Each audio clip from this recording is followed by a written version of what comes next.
Hi everyone, welcome to the Python for AI ML series, जिसके अंदर आज हम कवर करने वाले हैं एक्सेप्शन हैंडलिंग से जुड़े सारे features, concepts through some coding examples and practice questions. Features and concepts जैसे कि पाइथन के अंदर जो बेसिक सिंटैक्स है ट्राई एंड एक्सेप्ट का, वो क्या होता है। अगर हमें बेसिक कोड लिखना है एक एक्सेप्शन को हैंडल करने के लिए तो वो कैसे करते हैं। उसके बाद हमें अगर मल्टीपल एक्सेप्शंस को एक ही कोड में मैनेज करना है, उनको कैच करना है, तो वो कैसे करते हैं। उसके बाद हमारे पास एल्स यहाँ पे कीवर्ड यूज़ होता है एक्सेप्शन हैंडलिंग में, जो कि थोड़ा सा अजीब है बट होता है। फाइनली तो बाकी लैंग्वेज भी करती हैं, तो इनको क्यों यूज़ करते हैं और कहाँ करते हैं, उसकी नीड पे फोकस करेंगे। Then we will also learn कि एक एक्सेप्शन आ गया लेकिन हमें कुछ करना नहीं है उसमें, तो उसको इग्नोर एंड एक्सेप्शन बोलते हैं, तो उसको कैसे मैनेज करते हैं पाइथन में। फिर नेस्टेड ट्राई एंड एक्सेप्ट कैसे लिखते हैं, जैसे हम ट्राई के अंदर फर्दर ट्राई ब्लॉक लिख पाए तो वो कैसे अचीव करते हैं पाइथन में। देन अगर हमें अपना खुद का कस्टम एक्सेप्शन बनाना है तो वो कैसे देखेंगे। फिर हम फोर्स भी कर सकते हैं कंपाइलर को रेज योर एक्सेप्शन, वो भी हम अलोंग द वे समवेयर उसको भी कवर करेंगे। And lastly we will also learn order to catch exception plays important role, but क्यों ऐसा क्यों होता है, तो उस पर फोकस करेंगे कि एक्सेप्शन को कैच करने का ऑर्डर ठीक होना चाहिए, वो प्रॉपर होना चाहिए, अदरवाइज आपका कोड अच्छे से काम नहीं करेगा। तो उस पर फोकस करेंगे। ये सारे जो कॉन्सेप्ट्स हैं या जो फीचर्स हैं हमें जो एक्सेप्शन हैंडलिंग प्रोवाइड करती है, इनको हम कोड के थ्रू एंड प्रैक्टिस क्वेश्चंस के through one by one cover करने वाले हैं। So just stay tuned. और हाँ, एक और बात, अगर आपको पाइथन से जुड़े बाकी और कॉन्सेप्ट्स भी सीखने हैं तो उसके लिए आप इस प्लेलिस्ट को आई बटन के थ्रू चेकआउट कर सकते हैं। तो लेट्स फर्स्ट क्विकली अंडरस्टैंड कि एक्सेप्शन हैंडलिंग की ज़रूरत क्या है पाइथन के अंदर, राइट। और एक्सेप्शन हैंडलिंग होता क्या है। So as you can see, exception handling in Python allows developers to manage errors gracefully and prevent unexpected program crashes. ये जो लाइन है ये बहुत इंपॉर्टेंट है हमारे लिए, कि हम अगर कोड को तरीके से लिखें तो उसमें जो प्रोग्राम क्रैशेस होते हैं हम उससे बचा सकते हैं। I come to that point और इसको कोड के थ्रू भी समझेंगे। They are certain keywords which we can use during exception handling, like try except होता है, कुछ लैंग्वेज में इसको कैच बोलते हैं, फिर एल्स यूज़ कर सकते हैं, फाइनली यूज़ कर सकते हैं। ये सारे ब्लॉक्स होते हैं जो हम एक्सेप्शन हैंडलिंग में यूज़ करेंगे। अब एक्सेप्शन हैंडलिंग करनी क्यों है, तो हम जनरली क्या करते हैं प्रोग्राम में ना, एक हमेशा ये सोचते हैं कि हमारा जो प्रोग्राम है वो कभी भी ब्रेक नहीं होगा, तो ऐसा नहीं होता है। तो उसकी वजह से, क्योंकि हम ऐसा सोचते हैं, तो उसकी हम हैंडलिंग नहीं करते हैं, जिसकी वजह से जब प्रोग्राम एग्जीक्यूट होता है तो वो वहाँ पे क्रैश हो जाता है, या फिर उसको बोलते हैं प्रोग्राम हॉल्ट हो गया। तो कैसी सिचुएशंस होती हैं, एज यू कैन सी, हम एक कंडीशन बनाते हैं ए डिवाइड बाय बी की। तो लेट्स से हम ए डिवाइड बाय बी बनाना चाहते हैं, तो हम न्यूमरेटर बनाते हैं। न्यूमरेटर की वैल्यू लेट से 10 रख लेते हैं। फिर हम एक डिनोमिनेटर बनाते हैं, उसकी वैल्यू इनिशियली 2 ले लेते हैं और रिजल्ट ले लेते हैं। एंड न्यूमरेटर को डिवाइड कर लेते हैं डिनोमिनेटर से और इसको प्रिंट करा देते हैं। तो अभी के लिए तो फिलहाल क्या होगा, हमारा कोड चल जाएगा। क्यों चल जाएगा, क्योंकि हमारा जो न्यूमरेटर है और जिसको हम डिनोमिनेटर 2 से डिवाइड कर रहे हैं, उसमें कुछ सीपीयू को कन्फ्यूज़न नहीं होती इस प्रोग्राम को एग्जीक्यूट करने में। बट प्रॉब्लम तब आएगी जब यहाँ पे मैं 0 से डिवाइड करूँगा किसी भी वैल्यू को। तो अगर आप ध्यान से देखो तो यहाँ पे एक एरर आ गई, ज़ीरो डिवीज़न एरर, या यहाँ से भी देख सकते हो आप, division by zero exception occurred. तो बेसिकली हुआ ये, क्योंकि मैंने ये सोचा कि मेरा प्रोग्राम तो ठीक लिखा है, कभी भी इसकी वैल्यू ज़ीरो नहीं होगी। बट ऐसी सिचुएशंस ये रन टाइम पे ब्रेक हो जाती है, तो इन सिचुएशंस को हैंडल करने के लिए हम एक्सेप्शन हैंडलिंग यूज़ करते हैं। अब एक्सेप्शन हैंडलिंग में ना, ये जो सारे कीवर्ड्स हमने यहाँ पे लिखे हैं इन्हीं को हम यूज़ करेंगे अलग अलग सिचुएशंस में। तो फिलहाल इस टाइप की जो सिचुएशन है इसको हैंडल करने के लिए हम try and except block use कर सकते हैं। As you can also see over here, try block contains code that might raise an exception. तो हम क्या करेंगे, ऐसा कोड जो है वो ट्राई ब्लॉक में लिख लेंगे। तो ये सारा का सारा कोड हमें सस्पिशियस कोड है, चलिए यहाँ से लिख लेते हैं। ट्राई ब्लॉक बनाएंगे और उसके अंदर कौन सा कोड लिखेंगे जो हमें पता है कि भाई ये सस्पिशियस कोड है। लेट्स से ये जो लाइन है ये सस्पिशियस है, हम प्रिंट भी तभी कराएंगे जब एक्सेप्शन नहीं आएगा। और ट्राई के साथ हम क्या करते हैं, एक्सेप्ट ब्लॉक लगाते हैं। एक्सेप्ट ब्लॉक का मतलब ये होता है कि अगर हमारे पास सिचुएशन ब्रेक हो गई तो उसको हैंडल कैसे करें, हमारा जो एक्सेप्शन है उसको कैच करें फिर उसको हैंडल करें। तो एक्सेप्शन का नाम मुझे पता है, तो मैं क्या करता हूँ, एक्सेप्ट से बता सकता हूँ if this exception has occurred then what to do. तो अगर मैं यहाँ पे सिंपली बता दूँ यूज़र को कि भाई इस टाइप का एक्सेप्शन आया है, और लेट से मैं एक यहाँ पे लाइन भी लिख देता हूँ, एग्जीक्यूशन कंप्लीटेड। तो देखो इस बार अच्छी बात क्या हुई, ऐसा नहीं है कि हमने डिनोमिनेटर की वैल्यू चेंज की, अभी भी जीरो ही है, लेकिन इस बार जो प्रोग्राम है ना वो even after try and catch block भी चल रहा है। ये लाइन मल्टीपल टाइम आप रिपीट करिए, इसका मायने क्या है कि अगर आपका कोड ब्रेक भी हो गया तब भी आपका जो प्रोग्राम है वो क्रैश नहीं होगा, क्योंकि आपने उसकी हैंडलिंग की हुई है by using what, try and except. तो ट्राई ब्लॉक के अंदर हम वो सस्पिशियस लाइंस लिखते हैं जहाँ से एक्सेप्शन जनरेट हो सकता है, और एक्सेप्ट में हम बेसिकली उस एक्सेप्शन को जो पीछे से जनरेट हुआ उसको पहले कैच करते हैं। तो हमने यहाँ पे डिवीज़न, ज़ीरो डिवीज़न एरर से उसे कैच किया, फिर उसकी हैंडलिंग की। हैंडलिंग फ़िलहाल के लिए हमने बस यूज़र से बता दिया है कि ये एक्सेप्शन आ रहा है, और बाकी का कोड भी इसने बोला कि ठीक है मैं चला देता हूँ, because you have handle this uncertain situation very well. तो आपको जो जो फीलिंग है ट्राई कैच की या ट्राई एक्सेप्ट की वो अच्छे से समझ आ जानी चाहिए कि कुछ सिचुएशंस ऐसी होती हैं वो अभी तो ब्रेक नहीं हो रही बट फ्यूचर में ब्रेक हो सकती है। तो it is best to put all those no block of code inside try block, और उनमें से कौन कौन सी लाइन किस टाइप के एक्सेप्शन जनरेट कर सकती हो उनको एक्सेप्ट ब्लॉक में हम लिख के हम प्रॉपर एक्सेप्शन की, जितने भी एक्सेप्शन जनरेट हो सकते हैं उनकी हैंडलिंग कर सकते हैं। तो ये बहुत बेसिक कॉन्सेप्ट था ट्राई एंड एक्सेप्ट से रिलेटेड।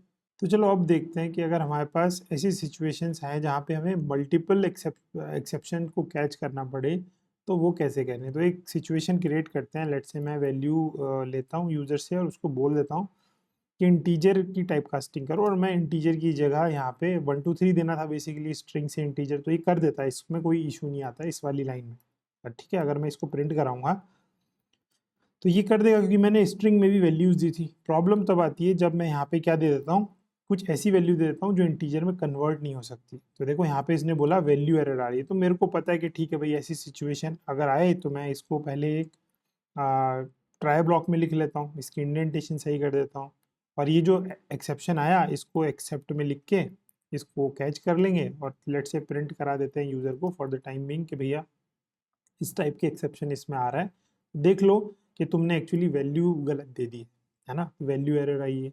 अब मैं सिचुएशन ऐसी क्रिएट कर रहा हूँ कि मल्टीपल एक्सेप्शन भी जनरेट कर सकती है, तो ये लाइन ना मल्टीपल एक्सेप्शन भी जनरेट कर सकती है इफ़ आई सिंपली लेट से पास द करेक्ट वैल्यू। बट अगर मैं इसमें लेट से इंटीजर में ए बी सी ऐड करना चाहूँ तो ये भी अगेन एक अजीब सा ऑपरेशन है कि इंटीजर में पहले टाइप कास्ट किया 1 2 3 वो हो गया, फिर इंटीजर को स्ट्रिंग में ऐड किया तो वो नहीं होता, स्ट्रिंग स्ट्रिंग होती तो वो कॉनकैट हो जाती। तो इस केस में ये वाली वैल्यू एरर नहीं आती है, उस एरर का नाम है, एक्सेप्शन का नाम है टाइप एरर। टाइप एरर, तो इस बार हम कौन सी को हैंडल करेंगे, टाइप एरर को। तो ठीक है भाई, तो हम क्या कर सकते हैं, मल्टीपल जो कैच ब्लॉक है वो लिख सकते हैं। तो मैं यहाँ पे टाइप एरर लिख देता हूँ। तो देखो इस बार जब कोड ब्रेक होगा तो ये इस वाले एक्सेप्ट में नहीं गया, किस में गया, इस वाले में गया।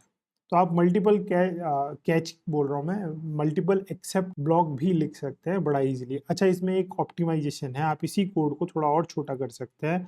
वो ये बोलता है कि तुम ये ना मल्टीपल जो लिख रहे हो ना ये मत लिखो, आप क्या करो यहीं पे कॉमा करके दे दो कि भैया ठीक है कौन कौन से एक्सेप्शन आ सकते हैं आपकी जो कोड है। तो ये एक थोड़ा सा इजी तरीका है, आप मल्टीपल दे सकते हो। तो यहाँ पे आप जनरल जो वैल्यू है, मैं इसको ये कैच करना भी सिखाऊंगा आपको कि नीचे अगर मुझे इनकी वैल्यूज़ यहाँ पे फैच करनी है तो कैसे करें। अभी फॉर द टाइमिंग मैं जस्ट एरर प्रिंट करा देता हूँ। तो कोई सा भी इशू आए, चाहे इस वाले की वजह से आए चाहे इसकी वजह से आए, है ना, यहाँ चाहे मैं ABC लिख दूँ, है ना, तो कुछ भी आए, लेकिन ये मैंने कॉमन मैसेज दिखा दिया। हम इनकी इंफॉर्मेशन भी फैच कर सकते हैं, I will come to that point, but this is another way to write multiple you know catch blocks. तो उसमें आप कॉमा लगा के मल्टीपल जो टाइप के एक्सेप्शन है वो पास कर सकते हैं, तो आपको मल्टीपल एक्सेप्ट ब्लॉक नहीं लिखने पड़े। तो I hope this point is clear. यही पॉइंट था actually, single except for multiple exception, ये मैंने आपको यहाँ पे समझा दिया है। तो देखो अब देखते हैं कि अगर मुझे ये जो एक्सेप्शन आ रहा है इसकी डिटेल फैच करनी हो, जो मैं बता रहा था कि इनकी डिटेल भी फैच कर सकते हैं इंडिविजुअली नीचे जाके, तो वो कैसे करते हैं हम, चलिए यही एग्जांपल भी ले सकते हैं बट थोड़ा कॉम्प्लिकेटेड हो जाएगा। हम ये वाला एग्जांपल पिक करते हैं, एक सिंगल एक्सेप्ट ब्लॉक वाला, और इसमें क्या चेंजेस करते हैं। नॉर्मली हम, ये तो कोड में एरर आएगी नहीं, तो हम जनरेट कर लेते हैं ABC, और यहाँ पे वैल्यू एरर आ जाएगी। लेकिन मुझे ये वैल्यू तो मैंने खुद से मैसेज दिया, मुझे अगर इस एक्सेप्शन से ही कुछ इन्फॉर्मेशन फैच करनी है तो उसका तरीका होता है, वो क्या है कि भैया एरर तो आई है, बट कौन सी एरर आई है वो भी बताना अगर हो तो आप बता सकते हो। ये ऊपर से जो वैल्यू एरर है डायरेक्टली भी यूज़ कर सकते हो, मैं इसका एलियास यूज़ कर रहा हूँ, लेट से ई, ये यहाँ पे पास कर दीजिए और इसको एफ स्ट्रिंग बना दीजिए। तो जो भी ई की इंफॉर्मेशन है वो आपकी ई की वैल्यू यहाँ पे प्रिंट हो जाएगी। एरर आ गई है, लेकिन कौन सी है वो भी बता देता है। तो invalid literal for int with base 10 और आपने ए बी सी पास किया है। तो बेसिकली एक्सपेक्ट कर रहा था कि तुम इंटीजर कुछ पास करोगे और बेसिकली आपने वहाँ पे क्या पास कर दिया, ए बी सी पास कर दिया।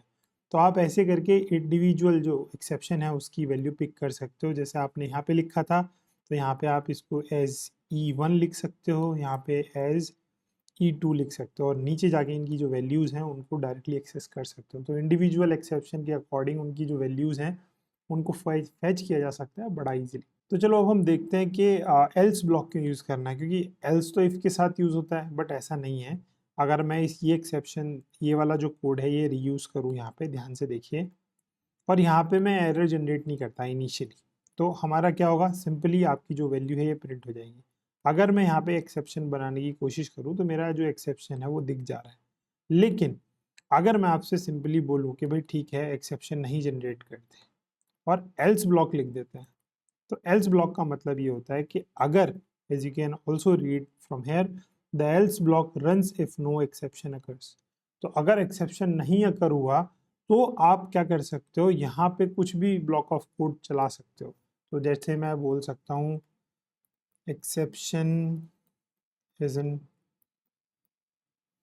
अकर्ड, तो आपकी जो एक्सेप्शन है वो नहीं हुआ, तो ये वाला ट्राई ब्लॉक चला सही से, एक्सेप्ट में जाएगा नहीं, और फिर क्या हो जाएगा, हमारा एल्स ब्लॉक रन हो जाएगा बड़ा इजीली। तो ऐसे करके हम एल्स ब्लॉक भी यूज़ कर सकते हैं विद ट्राई एक्सेप्ट के साथ। तो चलिए अब समझते हैं फाइनली ब्लॉक क्यों यूज होता है। As you can also see finally block runs regardless whether the exception has occurred और नॉट। तो इसके मायने क्या है, ये वाला एग्जांपल लेते हैं और एल्स के साथ ही लेते हैं, ठीक है। यहाँ पे पेस्ट करते हैं और मैं यहाँ पे फाइनली ब्लॉक भी लिखता हूँ, ठीक है। फाइनली ब्लॉक के अंदर कुछ लिख लेते हैं, let's say always executed, okay. और इस कोड को चलाते हैं, अभी इसमें एरर नहीं है तो हमारे मैनुअली रन करते हैं इसको। ट्राई चलेगा, एक्सेप्ट नहीं चलेगा, एल्स चलेगा क्योंकि एक्सेप्शन नहीं आया, और फाइनली चलेगा क्योंकि एक्सेप्शन नहीं है, ओके।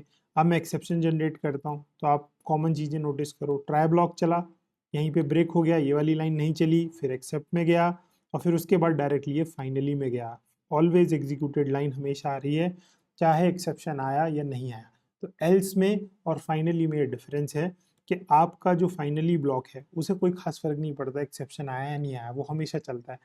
जो एल्स ब्लॉक है वो तभी चलता है जब एक्सेप्शन नहीं आता। अब इसमें एक चीज़ ध्यान रखिएगा, अगर मैं इस कोड को उठा के ऊपर रख देता हूँ एल से पहले, तो आप देखिएगा कोड ब्रेक हो जाएगा। क्यों? क्योंकि इसको ये समझ ही नहीं आता कि फाइनली के बाद आपने ट्राई एक्सेप्ट में कुछ लिखना है। तो ये जो सीक्वेंस है ये मैटर करता है। आप अगर एल्स लिखना चाहते हैं तो मेक श्योर करिए वो फाइनली से पहले लिखा हो, ठीक है।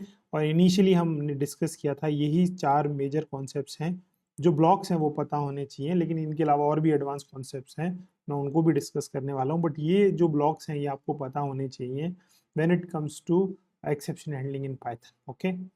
तो चलो अब समझते हैं कि अगर हमें खुद का एक्सेप्शन रेज करना हो तो वो कैसे करें। तो हम खुद का एक्सेप्शन रेज करने के लिए एक फंक्शन बनाते हैं। खुद का एक्सेप्शन रेज करने का मतलब क्या होता है कि लेट्स से मेरे पास एक एज के नाम से फंक्शन है और इसमें let's say gate your as बोल देते हैं और इसमें एज पास करा लेते हैं। और आई विल मेक श्योर कि अगर आपकी जो एज है जो पीछे से आ रहा है वो अगर 18 से कम है, मैं अपने मैनुअली कंडीशन जनरेट कर रहा हूँ, तो इसमें कीवर्ड होता है रेज के नाम से, जिससे आप कोई भी एक्सेप्शन जनरेट कर सकते हो। तो लेट से मैं वैल्यू एरर जनरेट करना चाहता हूँ और यहाँ पे बता भी देता हूँ your age is under 18, okay cool. तो ये फंक्शन मैं कभी भी कॉल करूँगा अगर गेट योर एज, और यहाँ पे लेट से मैं एक ऐसी इनवैलिड एज दे देता हूँ, लेट से 5 दे देते हैं लेट से, ओके।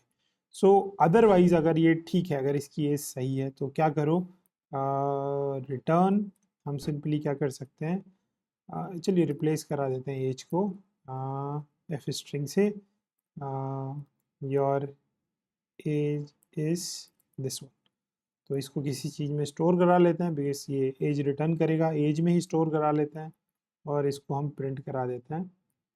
अगर इनिशियली हम 18 से बड़ी वैल्यू लेके देखेंगे, क्योंकि हम एक्सेप्शन जनरेट नहीं करना चाहते, तो इनिशियली कुछ भी इशू नहीं आना चाहिए। Get your age is not defined, what is that, get your age, okay.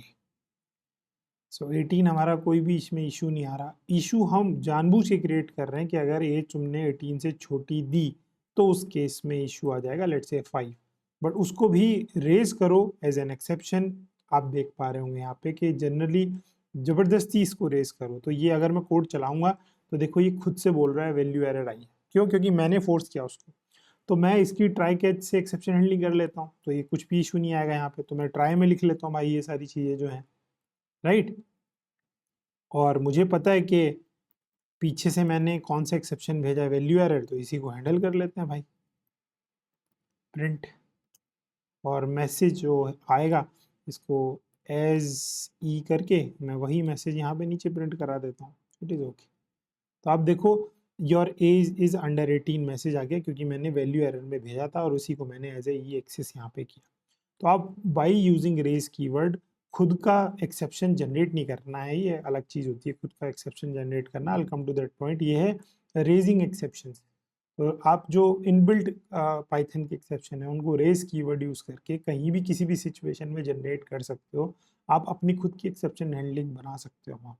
Let's come to how to ignore exceptions in Python. अब इग्नोर करने की क्या ज़रूरत है पाइथन में एक्सेप्शन को? तो देखो कभी कभी हमें एक तो कंप्लीट इन्फॉर्मेशन नहीं होती कि ये इस सिचुएशन आ गई तो क्या करना है, या हम नहीं चाहते कि भाई ये सिचुएशन आ जाए तो बस कोड चल जाए, बाकी का ये इतना इंपॉर्टेंट नहीं है। तो उस केस में हम उस एक्सेप्शन को इग्नोर करा सकते हैं। तो हम अपनी वो जो पहली वाली सिचुएशन थी, value what is that int, और यहाँ पे हम 1 2 3 भेज रहे थे और इसको प्रिंट करा रहे थे, राइट। तो हमने इसको हैंडल करने के लिए क्या लिखा था, जनरली हमने पहले इस कोड को ट्राई के अंदर लिखा था और फिर ये देखा था कि कौन कौन सी एरर आ रही हैं, है ना। उसके बेस पे हमने क्या किया था, एक्सेप्ट लिखा था। लेकिन एक्सेप्ट आपको ये चॉइस देता है कि भाई तुम ना एक काम करो, तुम केवल पास कर, अगर ये सही वैल्यू आएगी तो कोई इशू ही नहीं है। तो इसने क्या किया, प्रिंट जो की वैल्यू जो पीछे से आ रही वैल्यू उसको प्रिंट कर दिया। लेकिन लेट सपोज कि मैं भैया यहाँ पे ABC दे देता हूँ, तो उस केस में आपका जो एक्सेप्ट में गया है, बट आपने वहाँ पे पास कॉल किया। पास बेसिकली एक ऐसा तरीका है, जैसे डेफिनेशन में हम पास लिख सकते हैं, एक्सेप्ट में पास लिख सकते हैं, तो वो कुछ करता नहीं है, वो बोलता है कि यहाँ पे कुछ लिखा नहीं है बस कोड। तो ऐसे करके हम एक्सेप्शन इग्नोर कर सकते हैं। ये तब यूज़ होता है जब बेसिकली आप अपनी जो एप्लीकेशन है उसकी टेस्टिंग कर रहे हैं, तो उस टाइम पे you need not to provide all the codes. बाद में आप बना लीजिएगा, उनकी हैंडलिंग सही से कर लीजिएगा, but for that point of time आप वहाँ पे पास लिख के उस एक्सेप्शन को for the time being ignore कर सकते हैं। तो चलो अब टाइम है अपने खुद के एक्सेप्शन बनाने का। तो ये वो एक्सेप्शन है जो हम खुद से बनाएंगे। तो उसको बनाने का एक तरीका होता है। अभी हम जो इनबिल्ट पाइथन के पास एक्सेप्शन है उनको यूज़ नहीं कर रहे हैं, हम खुद का बना रहे हैं। तो जैसे हमने खुद की सिचुएशन बना के इसी को यूज़ कर लेते हैं। ये तो हमने क्या किया था, खुद की सिचुएशन बनाई थी, बट जो एक्सेप्शन बनाया था वो किससे यूज़ करके बनाया था, आपका ऑलरेडी एग्जिस्टिंग जो एक्सेप्शन है उससे। बट मैं यहाँ बोल देता हूँ कस्टम एक्सेप्शन बनाते हैं, और लेट से मैं बोल देता हूँ कि भैया यहाँ पे अंडर 18 के नाम से मैं यहाँ पे बता देता हूँ। अब ये कस्टम एक्सेप्शन कंपाइलर को तो पता नहीं है कि ये कुछ होता है, तो हम क्या कर सकते हैं, हम सिंपली बोल रहे हैं कि raise what custom exception, but ये कंपाइलर को नहीं आइडिया कि क्या है, आपने बना दिया। तो आप इससे बता सकते हो कि ठीक है भैया ये जो कस्टम एक्सेप्शन है इसका क्या मतलब है, कि मैंने एक क्लास बनाई है क्या कस्टम एक्सेप्शन के नाम से, और जिसके अंदर आपको क्या पास करना होता है, एक्सेप्शन। यहाँ पे ध्यान से देखो, मैंने एक क्लास बनाई एक्सेप्शन के नाम से, उसके अंदर एक्सेप्शन एक क्लास ऑलरेडी है बनी हुई पाइथन के अंदर, इनबिल्ट है। मैं बस ये बोल रहा हूँ कि ये जो कस्टम एक्सेप्शन क्लास है ये इस एक्सेप्शन को क्या कर रही है, इनहेरिट कर रही है। तो एक क्लास बना दी मैंने, और मैंने बेसिकली क्या बोला कि just simply I don't want to provide any definition और any attribute or the method for this class, just simply I'm passing pass. तो ये बेसिकली क्या करेगा, कस्टम एक्सेप्शन जाएगा, यहाँ पे ये ब्रेक होगा, कस्टम एक्सेप्शन को यहाँ पे कैच कर लेता है और ये ई की जगह कौन सा मैसेज दिखा देगा, ये वाला मैसेज दिखा देगा। मैं इसमें आगे जाके काम भी कर सकता हूँ, एक्सेप्शन के जो स्टैंडर्ड मेथड्स हैं उनको ओवरराइड भी कर सकता हूँ यहाँ पे, है ना। तो जब आप उनको कॉल करेंगे यहाँ पे नीचे, तो अभी मैं नहीं कर रहा हूँ, मैं सिंपल वाला काम कर रहा हूँ, तो आपका इतना इशू नहीं आएगा। तो अभी फ़िलहाल के लिए मैं जो एज है वो 19 देता हूँ, तो कोड ब्रेक नहीं होगा, बढ़िया चल रहा है। लेकिन अगर मैं 18 दूंगा तो देखो यहाँ पे योर एज इज़ 18 आ रही है। ओके, तो इशू इज़ 18 को भी, मतलब 18 से छोटी वैल्यू चाहिए ना मुझे, तो लेट से मैं 10 देता हूँ। इन दैट केस यस, ये वाली जो कंडीशन है ये ब्रेक होगी, क्योंकि मैंने यहाँ कंडीशन लेस देन 18 लगाई है। सो this is how you can create your own custom exception. आप इसको फर्दर एक्सप्लोर कर सकते हैं कि एक्सेप्शन क्लास के कौन कौन से मेथड्स हैं जिनकी हम डेफिनेशन यहाँ प्रोवाइड कर सकते हैं, उन मेथड को आप यहाँ पे कॉल करके देखिएगा, right.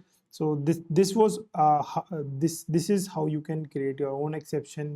You can invoke a Python compiler, so your particular exception will be raised. Okay, so ये inbuilt नहीं है, ये condition हम बनाते हैं, याद रखिएगा। तो चलो अब हम समझते हैं कि नेस्टेड ट्राई एक्सेप्ट ब्लॉक्स कैसे बनाते हैं। तो इसका सिंपली मतलब बस इतना सा है कि आप ट्राई के अंदर फर्दर ट्राई लिखो। तो जो मैं कोड लिख रहा था वैल्यू वाला, वो ये था इंट ABC। तो इन केस ये ब्रेक होता, पहले चलो इसको बेस्ट सिचुएशन के लिए बनाते हैं 1 2 3। मैं फर्दर ट्राई लिख सकता हूँ कि भैया ये जो पीछे से वैल्यू आ रही है इसको भी मैं चेक कर लूँ ये 0 तो नहीं है। So if value is not 0 then simply what, print the value। हम इसका खुद का एक्सेप्ट लिख सकते हैं और इसमें हम ओके लिख सकते हैं और एक बाहर वाले का एक्सेप्ट आएगा, राइट। और हम इसको लिख सकते हैं लेट्स से आउटसाइड। तो इस तरीके से हम मल्टीपल जो ट्राई एक्सेप्ट है वो इनसाइड आउटसाइड लिख सकते हैं based on the situation. So this is all about try except block. आप multiple nested try catch block भी लिख सकते हो। आप यहाँ पे जाके एक नया एक्सेप्शन भी जनरेट कर सकते हो इनसाइड एक्सेप्ट। तो उसको बोलेंगे फिर, अगर ऐसा आपने किया तो उसको बोलेंगे री कैचिंग एन एक्सेप्शन। तो बेसिकली आपका इनसाइड ब्लॉक एक्सेप्शन थ्रो कर रहा है और उसको हैंडल कौन करेगा, बाहर वाला try catch block. So this was all about nested try except block. तो चलो अब समझते हैं कि जो ऑर्डर होता है एक्सेप्शंस हैंडल करने का वो इंपॉर्टेंट क्यों होता है। Catch more specific exceptions before generic ones. अब इसका मतलब क्या होता है, चलो ये वाला जो कोड है ना यही यूज़ करते हैं, हमारा ट्राई कैच वाला जो हम सदियों से यूज़ करते आ रहे हैं, हाँ ये वाला यूज़ करते हैं। चलिए, क्योंकि इससे ईजी है समझना, कंसिस्टेंसी मेंटेन कर पा रहे हैं हम। तो अगर मैं यहाँ पे, मुझे पता है कौन सी एरर आती है इसमें, वैल्यू एरर आती है। और मैं जनरली क्या करा दे रहा था इसमें, लेट्स से यहाँ पे हम बोल देते हैं कि भैया वैल्यू एरर आ रही है।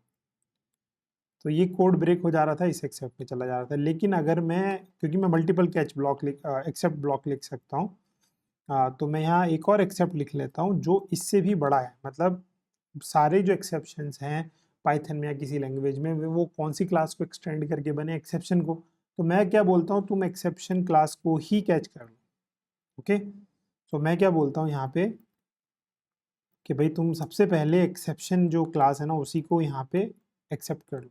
तो इसके अंदर तो सारे एक्सेप्शन आते हैं। अगर ये मैंने कोड चला दिया तो ये वाले जो कैच ब्लॉक आएंगे बाद के या एक्सेप्ट ब्लॉक आएंगे, ये तो कभी रीचेबल ही नहीं होंगे, क्योंकि मैंने जो बहुत ज़्यादा जेनरिक वन है उसको बहुत पहले लिख दिया। तो पाइथन आपसे ये बोलता है कि जो बहुत ज़्यादा जेनरिक वन है ना उनको आप बाद में लिखो और स्पेसिफिक एक्सेप्शन जो है वो आप पहले लिखो, अदरवाइज आपका जो कोड का फ्लो है वो कभी जाएगा ही नहीं। तो अब देखो ये हमने वैल्यू एरर पहले कैच कर ली, एक्सेप्शन बाद में लिखा जो जनरल था, तो अब हमारा इस वाले कैच में चला गया। तो ये सीक्वेंस काफ़ी मैटर करता है। That is why I have written catch more specific exception before generic one.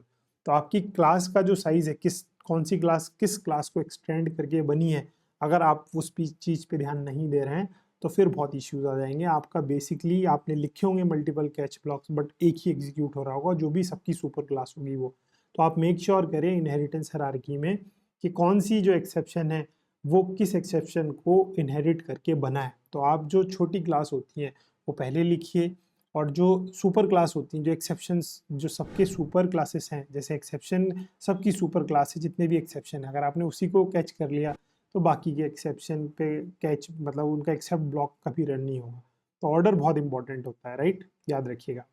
कुछ बहुत कॉमन एक्सेप्शंस हैं, you can take a print out of this, you can simply pause the video और ये आप इसका प्रिंट आउट लेके कहीं wall पे लगा दीजिए। हमारे पास कुछ कॉमन एक्सेप्शंस है, जैसे वैल्यू एरर हमने देखा, तो जब हम रॉन्ग टाइप दे रहे थे 1 2 3 की जगह ABC दे रहे थे तब आ रहा था। जीरो डिवीजन एरर तब आ रही थी जब हमारा CPU ऑपरेशन परफॉर्म नहीं कर पा रहा था। टाइप एरर आ रही थी जब हमने इनकम्पेटेबल जो डेटा थे उनको ऐड करने की कोशिश की थी। इंडेक्स एरर तब आती है जब आप ऐसा इंडेक्स एक्सेस कर रहे हो जो है ही नहीं।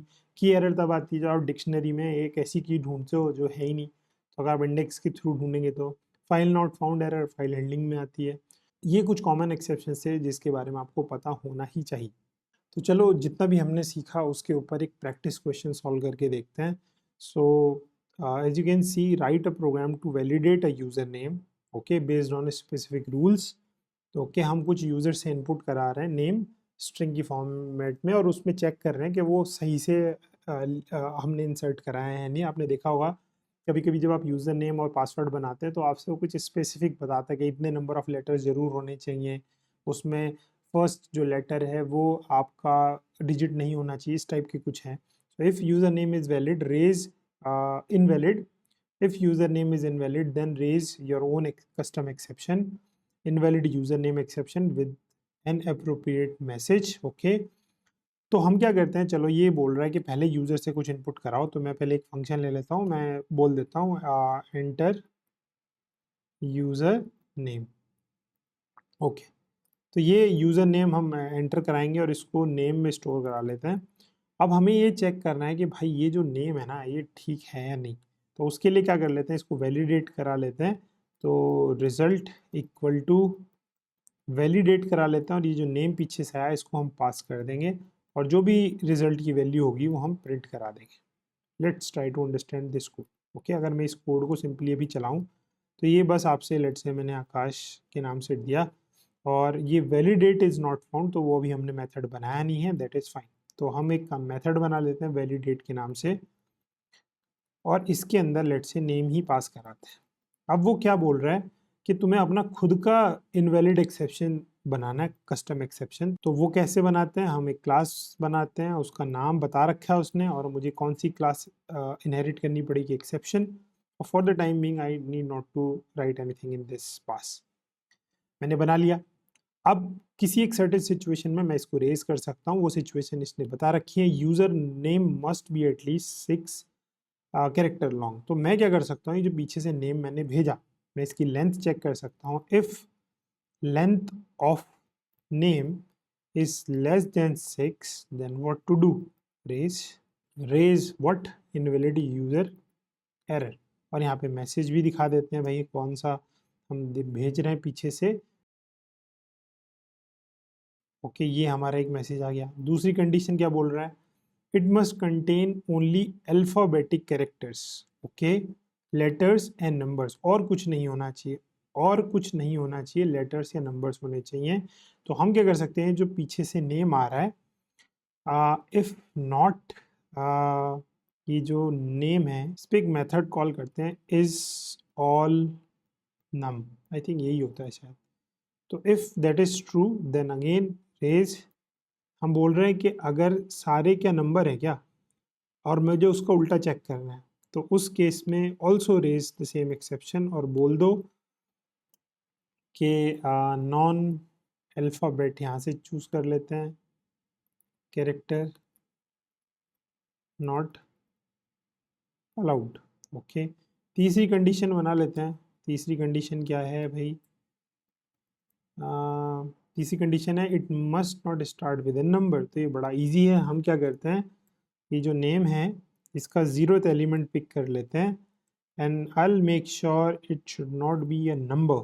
सो उसके लिए इज डिजिट करके एक मेथड होता है, आई थिंक वो कॉल करते हैं। तो इसको चलाते हैं और यहाँ पे लेट से बोल देते हैं, खुद ही बोल देते हैं it must not start with a number. चलो यहाँ तक ठीक है। अगर इसमें से किसी में भी नहीं गया तो रिटर्न व्हाट, हम जो नेम है वो रिटर्न करा देंगे।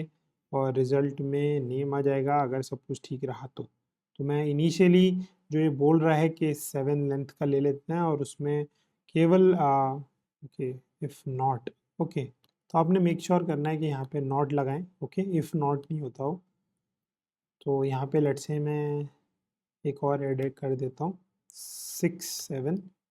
तो ये देखिए नेम मेरे को सही से रिटर्न किया, लेकिन अगर मैं 6 से छोटा कर देता हूँ तो ये रिटर्न कर देना चाहिए नेम। अच्छा, अब देखो प्रॉब्लम क्या है कि मैंने जो पीछे से एक्सेप्शन जनरेट किए ना इनको हैंडल नहीं किया, क्योंकि ये लाइन जो फंक्शन है ये एरर जनरेट कर सकता है, तो मैंने इसको हैंडल नहीं किया है इसलिए हो रहा हो। तो if everything is okay then print it, if not okay then what to do. जो भी पीछे से एक्सेप्शन आया, let's say because I know कि कौन सा एक्सेप्शन आएगा, if this is S E लगा देते हैं और अलग अलग मैसेज प्रिंट होंगे। सो मैं सिंपली ई को प्रिंट करा देता हूँ। तो लेट्स से मैं सेम लेंथ लेता हूँ, तो ये बोल रहा है नेम लेंथ इज़ अंडर 6। तो ये नहीं कर सकते, हम दूसरा करके देखते हैं, कुछ और स्पेशल सिंबल दे देते हैं, लेंथ सही दे देते हैं। Non alpha numeric characters not allowed, चलो ये भी ठीक चल रहा है। डिजिट दे के देख लेते हैं 1 2 3, तो it must not start with a number. तो ऐसे करके हम काफ़ी सारी कंडीशन बना सकते हैं, और अगर सब ठीक है तो हमने जो नेम था वो रिटर्न करा दिया, राइट। तो इस तरीके से हम वैलिडेशन रूल अप्लाई कर सकते हैं अपने इनपुट के ऊपर। सो आई होप आपको अच्छे से समझ आया होगा एक्सेप्शन हैंडलिंग, फिर उसके सारे फीचर्स एंड कॉन्सेप्ट्स जो हमने डिस्कस किए। इसी सीरीज़ में आगे हम डिस्कस करने वाले हैं नमपाई क्या होता है। उसके लिए आप मेरी ये वीडियो देख सकते हैं जिसके अंदर मैंने नमपाई के सारे जो फीचर्स हैं, ऑल्दो एरे एग्जिस्ट करता था बट स्टिल हम नमपाई यूज़ करते हैं, क्यों करते हैं, क्या क्या उसके फीचर्स हैं, उन सब को बहुत डिटेल में कोड एग्जांपल्स के थ्रू एंड प्रैक्टिस क्वेश्चंस के थ्रू हमने बहुत सिंपल वे में कवर किया हुआ है। That is all for today, thank you so much.